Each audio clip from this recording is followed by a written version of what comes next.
Morning, happy 30th of, January. Anyway, great reading. Look at that. Right, that is the Four of Swords. And the Four of Swords, means it's time for me to have a rest. The tension that I've been going through is going to lessen now. Well, it's nearly 3 years. And that's a really good sign because there's been a lot of tension, a lot of anxiety, a lot of, oh my goodness, it's been a nightmare, to be honest, the last 3 years. But anyway, swiftly moving on to the Six of Swords. And would you believe it? I couldn't make this up, right? It says moving away from stress, anxiety, all that. Look, that's me, see?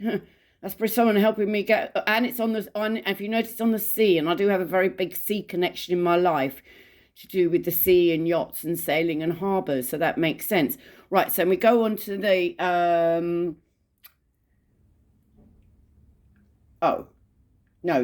Six of Swords, Two of Wands, got back there. He's looking at the globe, looking at the world, and thinking, well, the world's my oyster now. Starting on a new path, which is very, very important because I don't really like where I am at the moment, and I know that things are going to completely change. So this is very, very good. I was very caught up in a world that I didn't belong in before COVID. Now I'm free. Anyway, so swiftly moving on to the World card. Now the World, as I was talking to you earlier about that, I've had all these issues and problems and obstacles to get over in the last 10 years, to do with addiction, to do with, having practices forced upon me that I don't like, etc., etc. So this is me breaking free of that, actually, and it's sticking to my truth, sticking to the truth that I believe in, which is Namyo Horenge Kyo.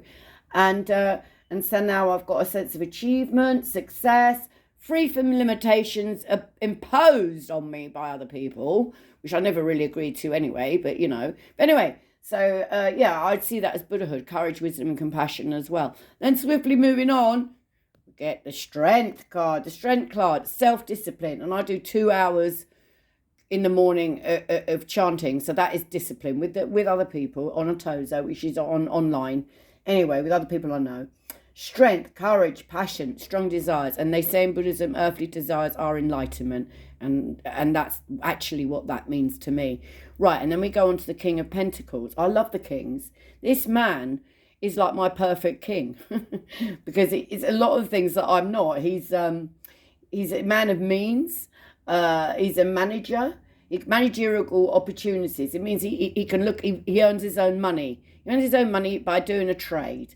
He's practical, he's down to earth, he's productive. He's actually quite stubborn, which I have noticed in this particular, the King of Pentacles that I happen to know. He's very stubborn and he doesn't like change, but he's very proud, very humble, very down to earth, very practical. And that's very compatible to me because I tend to be up in the clouds and I'm very sort of like, la, la, la, tend to be. And he will say, well, no, you can't do this or this is that. Always brings it down to the the world that we live in. So this is very, very good. I'm very, very happy with this. This is a great reading and I'm very grateful. Thank you for listening if you do. Bye.